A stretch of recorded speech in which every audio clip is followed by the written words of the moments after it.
что касается истока, то исток, конечно, очень жаль, что так получилось, но предприятие, не профессиональный менеджмент на предприятии, руководители там увлеклись какими-то делами, но это полностью частное предприятие, влазить туда, конечно, тяжело, но не выдержали конкуренции на рынке, разорились.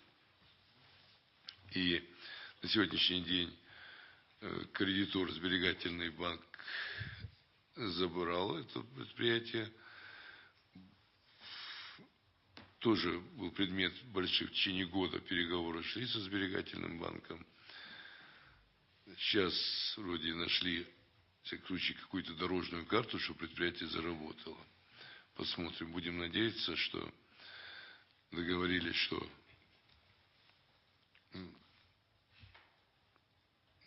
как говорится, берут в лизинг, в аренду местные производители, начинают сейчас там большие средства нужно, чтобы запустить это предприятие, и делается в этом направлении.